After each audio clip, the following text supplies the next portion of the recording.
Recent media attention. We're nearing the end, guys. So unfortunately, a lot of people rely on the New York Times, and you know, they do cover things, and it's good and bad. It brings things to attention, but they can be one-sided. And these are just a smattering of articles that I'm sure you all have followed, and concerns, red flags. What I would say about it is a lot of them have dealt with, and this guy is Barry MEIER, so he's done. Yeah, I've spoken to him, and I don't know what to make of. He has, I don't know, I think he has a very focused view on this. Unfortunately, a lot of it is, I think, colored by total hip replacements. So as Ian brought up, total hip replacements, I think, are a different animal than hip resurfacing. And then a lot of it has also been colored by bad implants. So if you've seen bad results, and the Johnson & Johnson ASR has really been a disaster for hips in general, and especially hip resurfacing, then he's focused a lot on that. But a lot of the negative articles kind of gloss over the fact that, you know, a lot of it is due to, you know, these kinds of implants. And once in a while he'll say, oh, well, the Birmingham and other devices are performing okay. Yeah. But in any case, that's been the genesis of a lot of attention. Our orthopedic literature have had articles, is it worth the risk, and things like that. So this was what Ian was alluding to before. This is a resurfacing with 2 pieces. This is a hip replacement, so it's got multiple areas of corrosion. So it is a different animal, and studies have shown that total hips have higher metal levels than resurfaced hips, even when the size is the same and everything like that. Device alerts, this is the British FDA, the MHRA. They've alerted people to metal-on-metal hips and given advice. And our own FDA has done something similar. But as I was saying, many of the articles lump total hip replacement with hip resurfacing. And as I said, the metal levels are higher in total hips because of the chance of corrosion. And just remember that bad implants were the cause of a lot of these articles. So. Not every implant is the same. Unfortunately, the negative media has caused many patients and surgeons to believe that all implants are bad, and surgeons have stopped doing it, patients have stopped looking for it, and fewer surgeons are performing hip resurfacing. So, and it's something that needs to be done frequently, I think, to be good at it. So fewer people do it, so more people are going to specialized centers, as I've been fortunate to have. One positive thing I would say is that the media has highlighted the importance of regular follow-up. So you shouldn't disappear for 10 years. You should come back. We should get x-rays every couple years, check your metal levels. And it's like bringing your car in for inspection. And it's just so we could see if there are any issues with that and intervene earlier before things become too serious to fix. Are women different? I think this is the last section. So are women different? Clearly the answer is yes. This is kind of the first paper in 2008 that called attention to what they called pseudotumors. So the groin is a common area where people will have swelling. They describe 12 hips out of 1,300, so to answer your question, maybe about a 1% incidence. They basically described it as fluid-filled or solid mass causing destructive soft tissue lesions, pain, and required revision.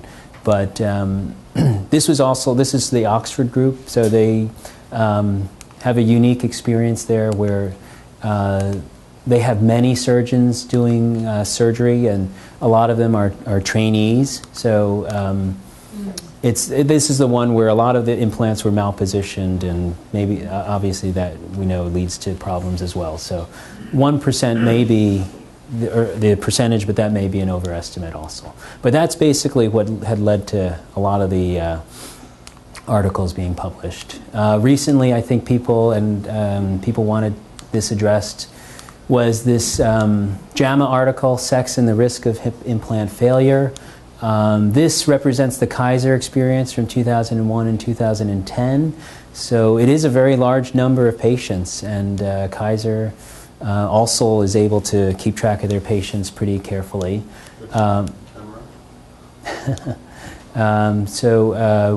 In this, women have a 2.3% all-cause revision rate compared to 1.9% of men at 5 years. And this is total hip replacement, whatever the bearing surface. But the greatest cause for revision was dislocation. So we've already talked about that the known fact that women are a greater risk for dislocation. So, perhaps dislocation is the confounding factor here. So, is that the inherent Q angle? It's not just the Q angle. It's laxity in the tissues, muscle strength, ball size. So a greater number of women had smaller ball size due to smaller bones. So we already know that ball size is related to stability. So if you have smaller ball size, you're more apt to dislocate. So yes, I think there is a difference between women. You see it's not a huge difference, but this grabbed a lot of attention because it showed there was a gender difference. In terms of hip resurfacing literature, with hip resurfacing in women, 5,000 resurfacings performed by 141 surgeons, so a very large experience, which is good in some ways because it's generalizable.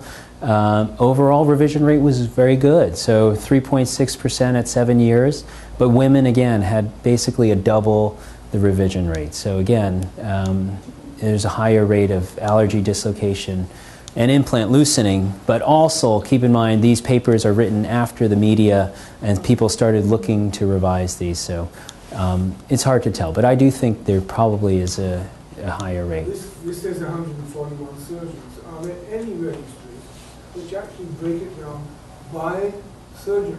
So if you took the top 10 in England, right, and took that same stuff, right, will they come even close? Well, that's a great question. The question is, if you break it by surgeon and stratify it by surgeon, and obviously experience has a role, would the results be different? And I would say absolutely, definitely. Certainly specialists are going to have better results, I think. The Australian registry does break it down by experience, so they did find a significant difference in surgeons who performed less than 30 a year compared to surgeons who did more. This is the Registry of England and Wales, so they have over 400,000 hip replacements, over 30,000 resurfacings, and women compared to men, again, about double. Again, keep in mind this is during the whole height of the hysteria, and also a higher revision rate than total hip replacement. But as I said, I think many of you have seen what I wrote in response to this, just for my patients. It doesn't account for function or complications. So if you have a hip that works better and dislocates less, perhaps it's still worth that slightly increased risk of revision. And that still means that 95% didn't have a revision.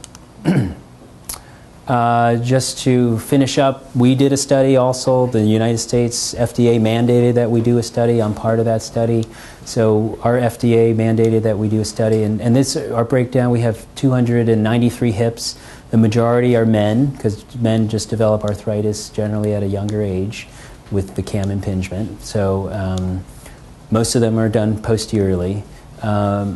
Survival rate was quite good. So our survival rate was about 97.8% at 5 years. And we also did find a different rate between men and women. So the men are at the top, the women are here, and it was 99% survival for men, 95 or so for women at 5 years. Again, keeping in mind the time frame of this study. So the confounding thing, of course, as we talked about, is head size, and we definitely found a difference in head size by gender. Women average about 45 millimeters, and men average about 50, which, as you saw from that Australian study, was kind of the cutoff that they had. You asked about other data. So this is Derek's data. He was kind enough to lend me this data. This is his data from 2012, looking at his results. He's had the longest follow-up, so here on the x-axis here, we have 10-year follow-up with figures, and now slightly over 14-year data. So his data is incredible. So it is excellent, but he does find a difference between men and women also. So if you look at 10 years, definitely men have a higher survival, women about 95%. And then at 14 years, the survival is lower, but again, these are all patients in England, and they may have had revision because they didn't want to deal with the metals and things like that. What's the mode of failure? Is it license, is it loosening? It doesn't stratify it. These are all cause revisions. So it could be infection. It could be somebody who fell and broke their hip, things like that. Implant survival in men, stratified by age. If you're over 60 or under 60, these are the results he has at 14 years. So they're excellent, outstanding results. And interesting, the older men did better. And there's probably related to maybe it could be activity. Yeah. Right. Judgment. That's right. That's right. Better judgment. Older men. They know. So this is the McMinn data for women, so broken down by age. So 10 years, quite good results. Still quite good at 14 years, especially in women over 60. So again, the older women did better. And the interesting thing with that is that it's probably, the confounding thing here is dysplasia. So if women have dysplasia, they're younger. They had arthritis younger, yes. Just a question about this. The age is age at implant? Yeah, that's what I was or age, I mean, as they get older, do they change? It's age at implantation. Age at implant, yeah, okay. right. Okay. So women do have different results than men with hip resurfacing, and we've talked about it. Smaller bone, implant size, higher incidence of dysplasia. Osteoporosis could be an issue, especially with hormonal changes. I think greater flexibility is a culprit also. I mean, it's a blessing to some, but it's also, it brings the implant edge to edge, and that can create more metal. So, women's pelvises are structured differently, and that could be an issue. There also seems to be a higher chance of the metal allergy. So that's certainly something that we still really need to do more research on. And that being said, I would say the majority of women do extremely well with hip resurfacing and would definitely benefit from the enhanced joint stability. And these are just some patients I've been fortunate enough to know. And of course, Vicky and Lori. So Lori's demonstrating motion and things like that. So this has really caused, though, the rate of resurfacing in women to go down, which is good and bad, I think, but that's kind of the trend in Australia. So what does the future hold? I think clearly we realize that metal is the problem, and we'd love to investigate other materials to eliminate the metal, but ceramic is a possibility, but currently not strong enough. Here's a fractured ceramic implant, and squeaking will be a concern with that. It might be something where we go back to metal on plastic. So the newer plastics are better, and they're certainly attached differently. So the problems that were seen in the 70s might not be an issue any longer. So we'd love to get rid of the metals, but we certainly need to do a lot of research in that before we start putting it in patients. And of course, we need to really understand what causes allergic responses and develop a test for it. That's really what perplexes me the most, I think. So in conclusion, hip resurfacing is an alternative, excellent alternative to total hip in those patients who will wear out their hip because of age or activity. Patients requiring a more stable joint would certainly benefit from the larger ball in resurfacing. Male patients with osteoarthritis under the age of 65 had the best results. Women can do well, but should have good bone quality and size. Not all implants are the same. And surgical technique, implant position are critical.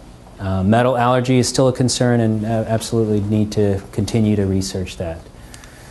So I thank you really very much for this opportunity, and sorry it was so long.